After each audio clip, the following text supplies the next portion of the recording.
Ta-da!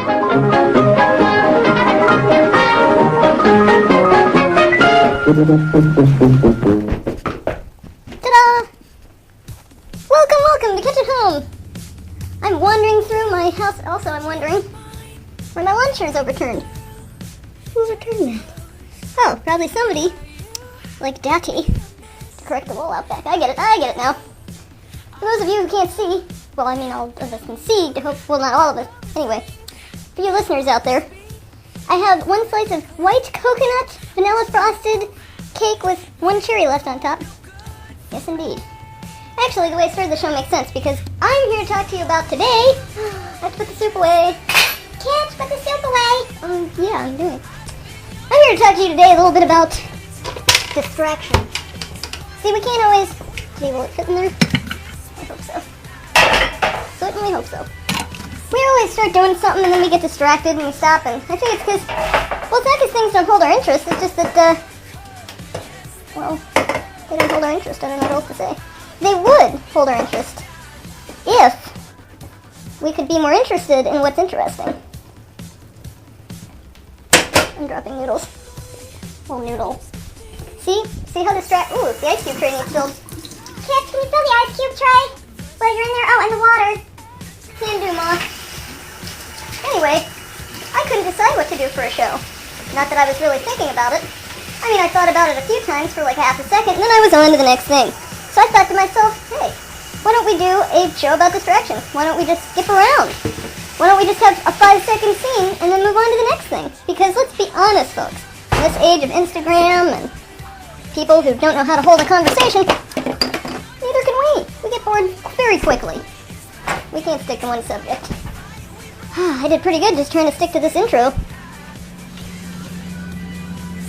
think that'll fit in there. Well, without further ado, I bring to you the Kitch at Home Cavalcade, brought to you by the Attention Deficit Association of my mind.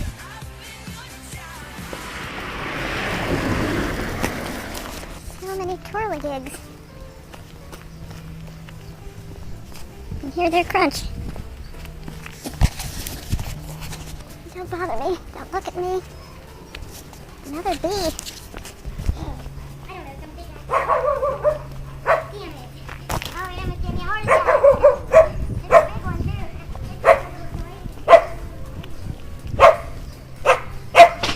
Get attacked by the giant bee again. Yeah, gravel. And broken plates. That makes it better, more exciting. Do you know why we got a shopping bag from the UWC, whatever? Yeah, it was fill a bag and, well, with food, but it's May 1st or something, and I don't know what it's for. There better be someone's air conditioner and not bees. Wow, it's loud. Also, hi, Sparrow. I should call you Jack. I also hope that's not a bee. There was a white shirt in the bushes. He just jumped out of the shirt. Just like that. That could be a giant hornet now. Crunch, crunch, crunch. More twirligigs. With an S.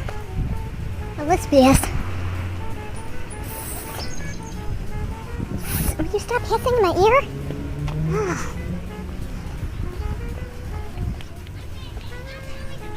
Here's another conversation we can't miss.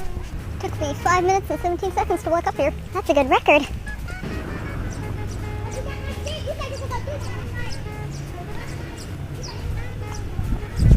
They could be happy, they could be mad, we don't know.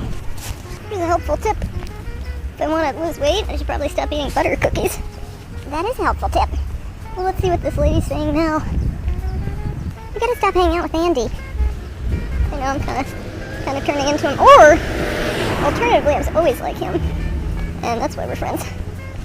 I go for the latter because I've been recording things I shouldn't for years. Years.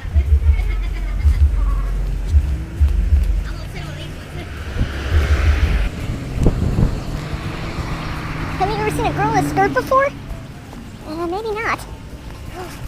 All of those boxes. Alright, that's it. We're gonna have to separate you and Andy. Yeah, well, maybe. Oh, a wishbone stick. What should we wish for? Oh, for that noise to stop. Should be something good. I can't think of anything. I know, I've got it, hang on. I didn't wish anything, and I got the short end of the stick. Maybe that makes a lot of sense. Let's go through the alley. We're almost home. Yeah, well, there's a rotten peach. This is a bad alley. I can feel it. There's probably bees. And dogs. And trash. What alley is this? Oh, okay. Actually, this gets us the same close to home. The same close to home? Got the same dip. Plus I can look at plants. Just thought of a funny thing today. Yes? I just thought of like when I call you, I could say, yo, yo, ma. Get it? Yo, yo, ma. Never mind. I saw yo, yo, ma and Arthur. That's why. Here's a woodchuck in someone's garage and a TV. Turn on its face. That's not a song. That's not even half of the song. If you go down that alley too, I'm really gonna trip down here.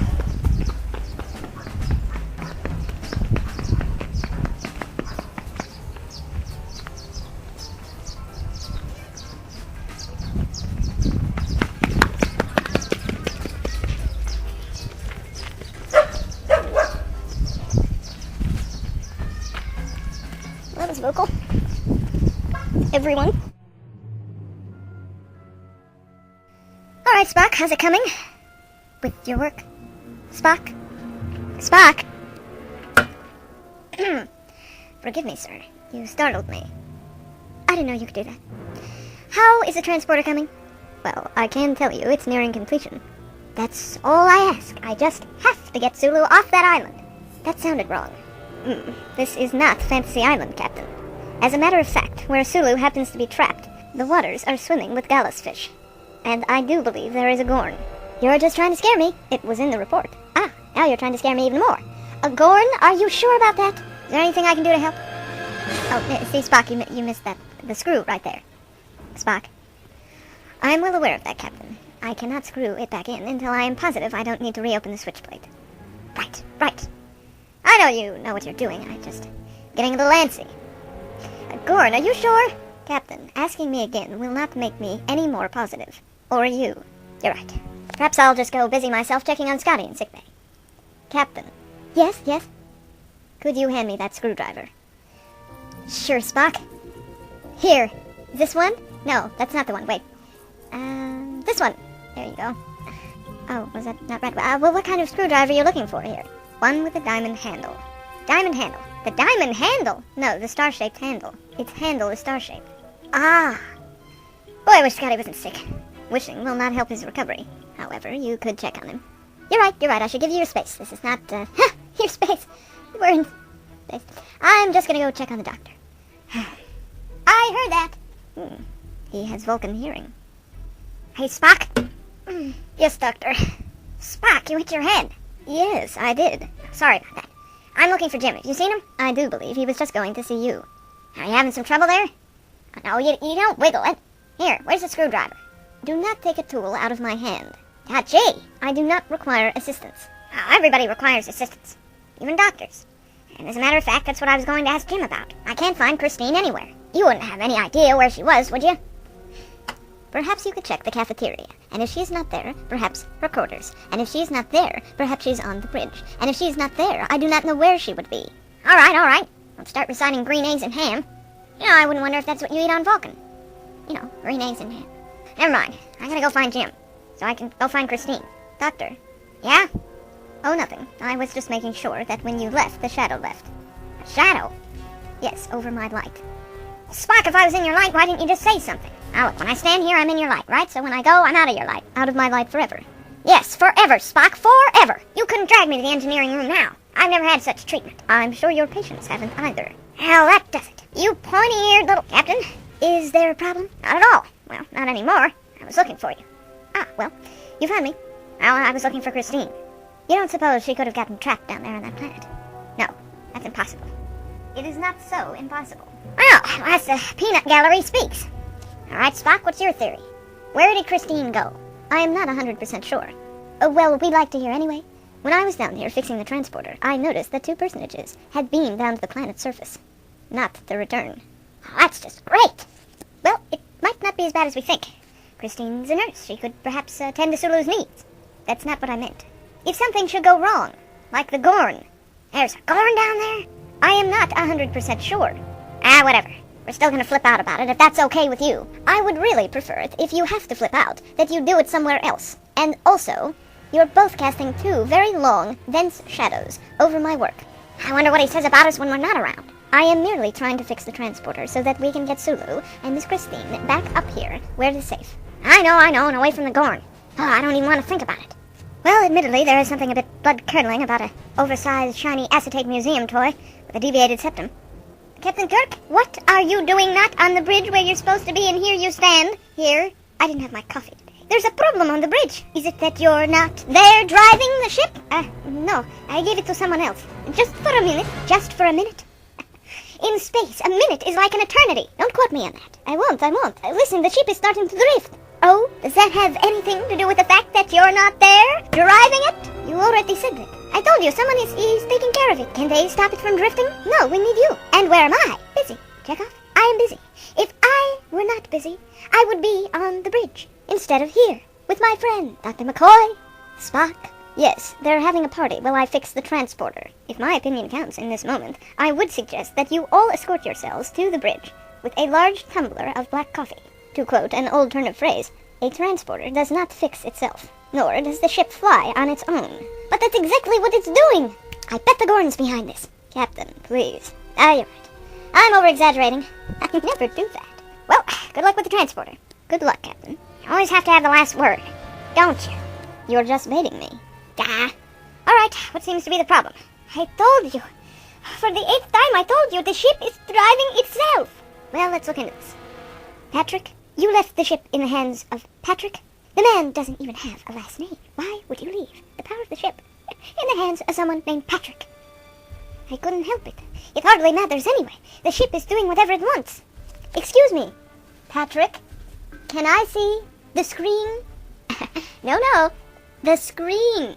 The large thing you can see space through. In real time. Yes, that's the one. Alright, we're moving rather slow. There was probably some sort of a power surge. Can I help you? Oh, he wants to know if he can stay in his position for a while.